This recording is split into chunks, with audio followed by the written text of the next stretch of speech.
Hello everyone. तो अब तक आप लोगों ने इलेक्ट्रोलक्स द क्राउनलेस गॉड मूवी देख ही ली होगी एंड आई नो कि आप में से मोस्ट ऑफ द पीपल्स को ये मूवी देखने के बाद गूज़बम्प्स जरूर आए होंगे। पर्सनली मुझे भी ये मूवी काफी ज्यादा अच्छी लगी एंड आई नो कि इस मूवी को देखने के बाद आप लोगों के मन में काफी ज्यादा क्वेश्चन हो गया इससे रिलेटेड कि आखिर में इलेक्स की पावर लेवल क्या है, वो मिस्टीरियस आर्टिफैक्ट कितना ज्यादा पावरफुल था और टावर ऑफ इटर्निटी का क्या हुआ और इस मूवी के बाद आगे क्या कुछ चेंजेस हमें स्टोरी में देखने को मिलेंगे। इन सभी क्वेश्चंस के आंसर आप लोगों को इस वीडियो में मिल जाएगा। लेकिन इससे पहले मैं आप लोगों को एक इम्पोर्टेंट बात बता देना चाहता हूँ। नोवेल के हिसाब से इलेक्स की लाइफ जर्नी टोटली चेंज है मूवी में। तो मैं आप लोगों को आगे जो भी इन्फॉर्मेशन देने वाला हूँ इस वीडियो में वो सारी मूवी के अकॉर्डिंग होगी, ना कि नोवेल के। तो आगे मैं आप लोगों को जो भी इन्फॉर्मेशन दूंगा उसको मूवी के ही अकॉर्डिंग लेकर के चलिएगा। तो चलिए शुरू करते हैं अपनी इस वीडियो को बिना किसी देरी के। तो सबसे पहले बात कर लेते हैं कि इलेक्ट्रोलक्स कितना ज्यादा पावरफुल है 99 लेवल पे। तो मूवी के अकॉर्डिंग इलेक्ट्रोलक्स 99 लेवल पे एक थर्ड क्लास गॉड लेवल की पावर रखता है। ये बात मैं इसलिए बोल पा रहा हूँ क्योंकि मूवी के लास्ट में गॉड इलेक्ट्रोलक्स जिस पोप से फाइट कर रहा है वो एक 100 लेवल का फॉल्स गॉड है, जिसको कि हमें गॉड ऑफ ग्लोरी बताया गया है, जो कि हिस्ट्री में सेकंड सन ऑफ गॉड था। और ये बात मैं कैसे कह पा रहा हूँ कि ये बंदा एक 100 लेवल का बीइंग है, क्योंकि इस बंदे की एज लिटरली 6000 ईयर से भी ज्यादा है, जो कि एक डेमी गॉड की लाइफ एक्सपेक्टेंसी है ही नहीं। और ये बात प्रूव करती है कि ये पोप 100 लेवल का फॉल्स गॉड है, जिसको अपनी पावर बढ़ाने के लिए सेंटिमेंटल बीइंग्स को डिवोर करना पड़ता है। और इस बंदे को इलेक्स ने खेल खेल में ही खत्म कर दिया। इलेक्ट्रोलक्स भी like you are still a kid in front of me. मतलब भाई लेवल 100 पे है ये बंदा, लेकिन फिर भी वो इलेक्स को इंजर्ड तक नहीं कर पाता है। नाउ इसी बात से आप लोग सोच लीजिए कि इलेक्स कितना ज्यादा पावरफुल है। नोवेल के अकॉर्डिंग इलेक्स गॉड नहीं बनना चाहता था, क्योंकि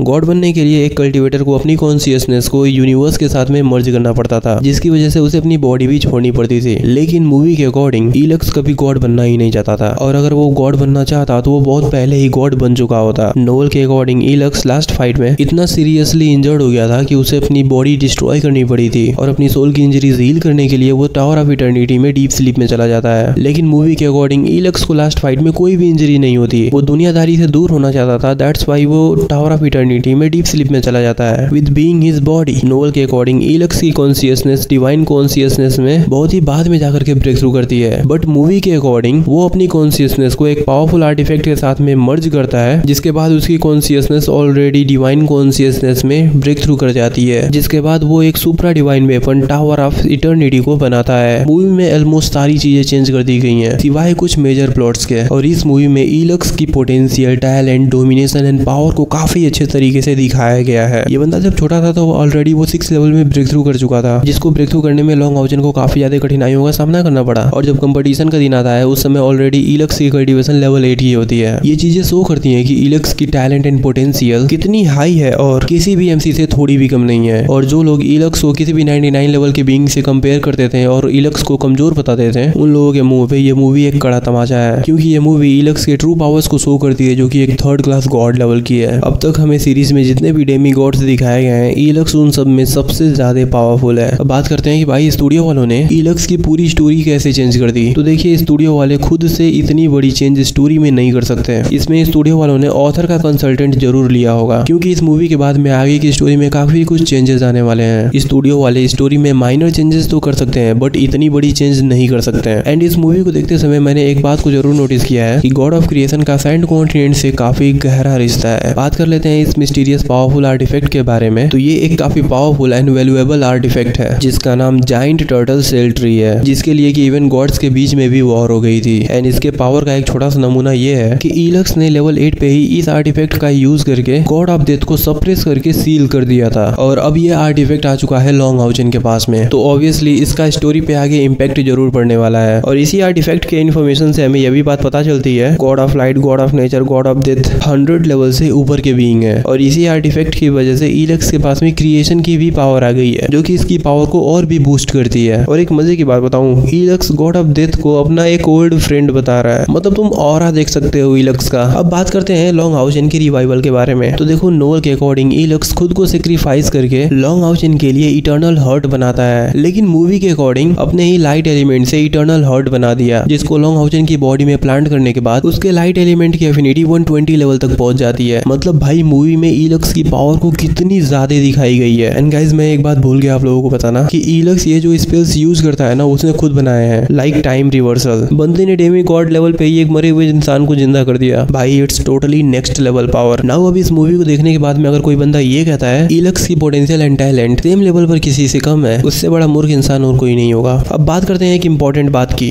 अब इस मूवी को देखने के बाद मैं ये कह सकता हूँ अब आगे आने वाली स्टोरीज में काफी कुछ चीजें चेंज होने वाली हैं, चाहे वो सोल लैंड 2.5 हो या फिर 3.5, क्योंकि जब इस स्टोरी में यहाँ पे इतनी बड़ी चेंजेस की जा सकती हैं तो ऑब्वियसली सोल लैंड 2.5 एंड 3.5 में भी की जा सकती हैं, और ये चीज इस सीरीज को और भी ज्यादा इंटरेस्टिंग बना रही है। ओवरऑल मुझे ये मूवी काफी ज्यादा अच्छी लगी, जिसमें स्टूडियो वालों ने इलक्स के true power, potential and dominance को दिखाया है। बाकी अगर आप लोगों के मन में और कोई भी डाउट हो इस मूवी के रिगार्डिंग तो आप लोग कमेंट बॉक्स में पूछ सकते हो। बाय द वे चाइना में इस मूवी को काफी ज्यादा एडमायर किया जा रहा है, क्योंकि स्टूडियो वालों ने इस मूवी को बनाया है काफी अच्छे तरीके से। बाकी आप लोगों को मूवी कैसी लगी हमें कमेंट बॉक्स में जरूर बताइएगा। तो मिलते हैं एक और नई वीडियो में, तब तक के लिए टाटा बाय बाय।